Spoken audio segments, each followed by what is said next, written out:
Baik,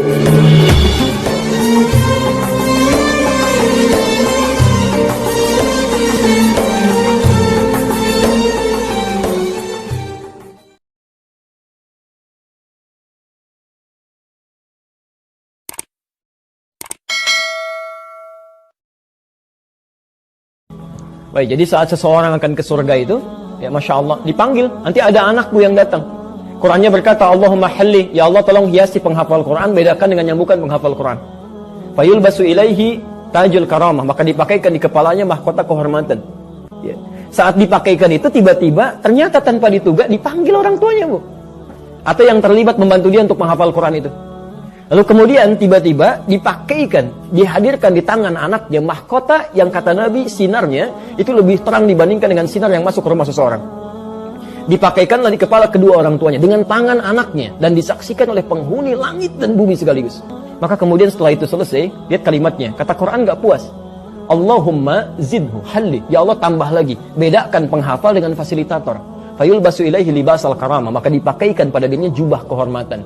Maka dengan itu dia pegang kedua orang tuanya, keluarganya ikut di belakang, ikut ke surga semuanya, dibimbing oleh penghafal Quran ini. Maka itu kata para ulama, jika Anda tergerak untuk berbuat maksiat, bayangkan seketika akan diwafatkan oleh Allah Subhanahu wa taala. Itu yang paling mudah. Teman-teman yang kerja baik di Pusi atau tempat lain, kalau ada tawaran kontrak yang tidak baik, yang tidak jelas, bayangkan ketika Anda tanda tangan, Anda diwafatkan pada saat itu. Itu akan menjaga diri Anda. Dan ingat baik-baik, rezeki itu nggak akan tertukar. Gak akan tertukar. Anda mustahil diwafatkan kalau rezeki Anda belum diberikan secara sempurna. Anda cari yang halal, dapatnya segitu. Anda cari dengan yang haram, dapatnya segitu. Kalau bisa dengan yang halal, kenapa cari yang haram? Perbedaannya cuma di keberkahan. Berkah. Dapat dengan cara yang halal, berkah. Cara yang haram, hilang keberkahannya. Itu poinnya. Di jangan bangga mengambil yang haram, dapat 100 miliar. Memang rezeki Anda itu 100 miliar. Anda cari dengan yang halal pun dapatnya segitu. Ngapain Anda cari yang haram dengan cara yang haram? Ngapain cari dengan cara yang haram? Gak ada kerjaan Anda. Maka dari itu ketika Anda menemukan peluang berbuat maksiat, bayangkan diwafatkan pada saat itu. Itu yang paling mudah. Dan petunjuk yang akan mengantarkan kita ke surga. Dan hebatnya, kalau yang umat-umat dulu, itu terbatas sifatnya. Tidak pernah disebutkan linnas. Suhuf. Suhuf Ibrahim wa Musa.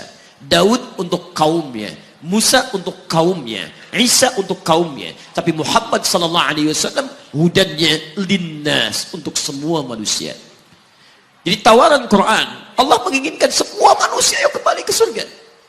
Cuman kadang-kadang sayang, maaf teman-teman sekalian, saya tegaskan kepada Anda, ayat ini tegas memberikan isyarat bahwa hidayah Allah ingin diberikan pada semua manusia.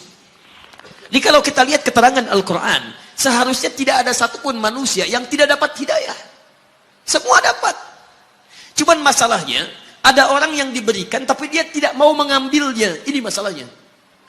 Hidayah itu bukan persoalan mendapatkan atau tidak. Persoalannya ketika Allah berikan, Anda mau ngambil atau tidak. Itu masalah. Ketika menyebutkan sholat subuh, maka Allah menekankan ada bagian terpenting di subuh, apa itu semua jenis bacaan yang kita bacakan di waktu fajar. Khususnya dalam sholat.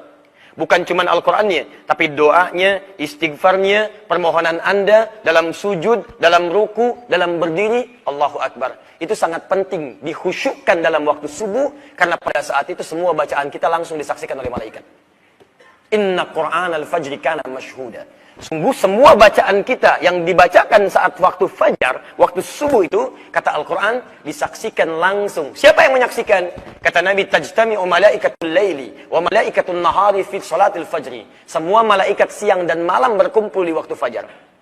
Apa bedanya dengan waktu zuhur sampai dengan waktu isya? Maaf, kalau Anda berdoa di waktu subuh, sujud misalnya, kemudian Anda berdoa, maka saat Anda berdoa dengan khusyuk, malaikat seketika mengaminkan. Kalau Anda mohonkan ampunan, istighfar, malaikat seketika memohonkan ampunan kepada Allah. Karena semua ibadah yang diiringi oleh malaikat, maka malaikat terlibat dalam ibadah itu.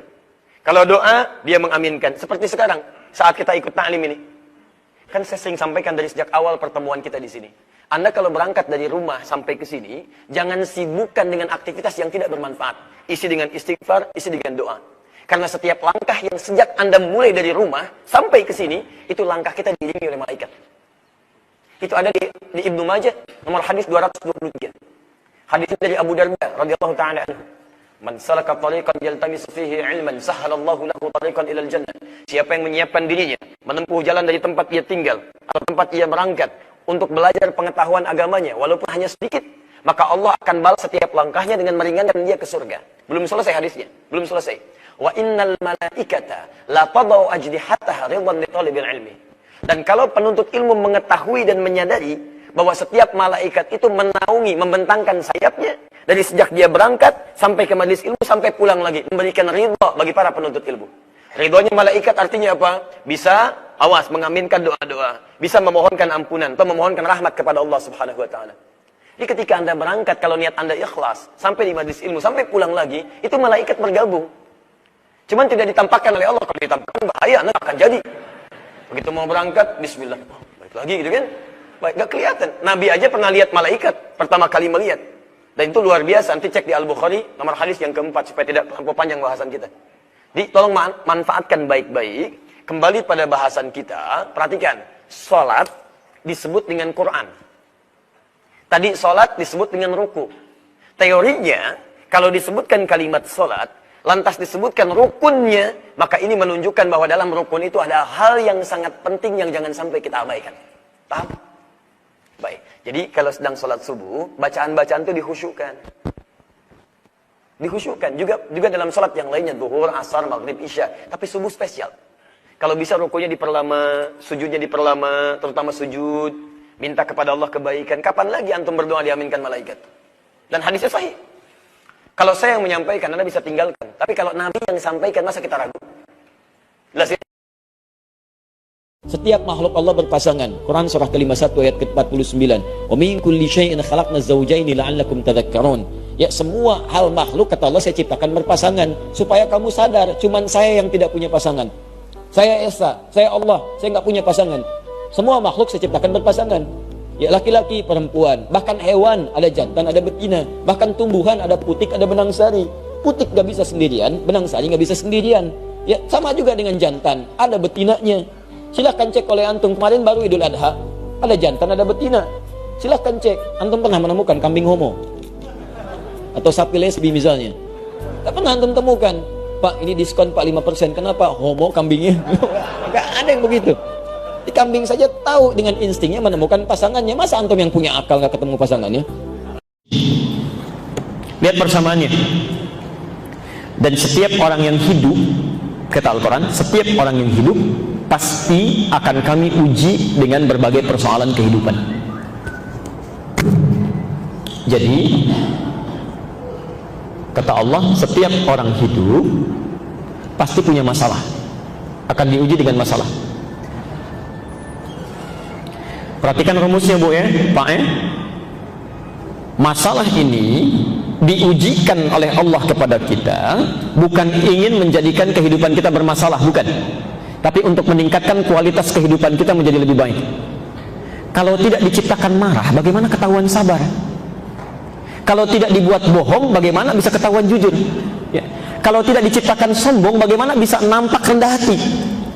Ya. Jadi kata Quran, pasti orang hidup itu pasti punya masalah. Tidak ada yang hidup yang tidak punya masalah. Ya. Ibu tuh kelihatan tenang-tenang, nulis, itu mustahil gak punya masalah itu. Ya. Barangkali lebih besar dibandingkan dengan yang pelukiskan. Ya. Di saat seseorang tidak ingin punya masalah, itu artinya gak mau hidup. Ya. Karena persamaannya hidup pasti punya masalah. Saat dia tidak punya masalah, pasti sudah tidak hidup. Saya cek dulu, ibu ingin punya masalah atau tidak? Tidak. Ada agak bingung ini ya. Dijawab pengen, takut gak bisa selesai ya. Dijawab tidak, takut gak hidup. Lihat sini, masalahnya banyak ya. Minal khawfi wal ju'i wa naqsi minal amwali wal anfusi wat thamarat. Saya tutup ke ujungnya saja, lihat ujungnya.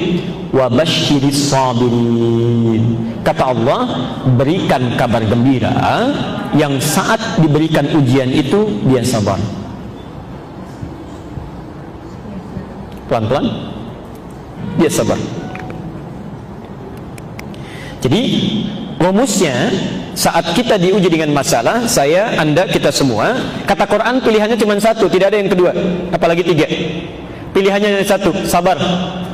Karena mengeluh tidak menyelesaikan persoalan ya. Ada banjir dan macet ya. Sebagian gerbang tol Cikunir misalnya ada yang rubuh tuh kemarin. Orang pada mengeluh, ngapain ngeluh ya? Toh mengeluh juga tidak akan bisa memperbaiki itu lagi. Terima dulu ya, sabar dulu, terima. kesabaran nanti melahirkan pikiran yang jernih, respon mulai muncul.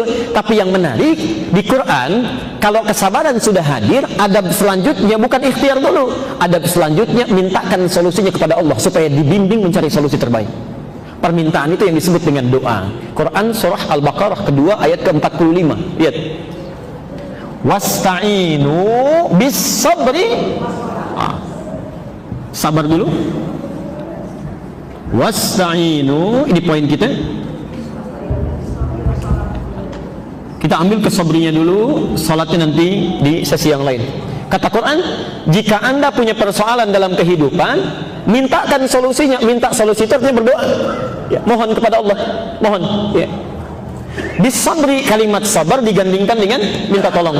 Artinya sikap orang-orang yang sabar itu kalau bisa menerima dengan sabar, maka muncul jalan keluar yang pertama kali, dia akan mohonkan solusinya kepada Allah Subhanahu wa taala. Sikap sabar bisa melahirkan ketenangan, memudahkan kita untuk memanjatkan doa. Jelas sampai sini? Ila dzikrillah.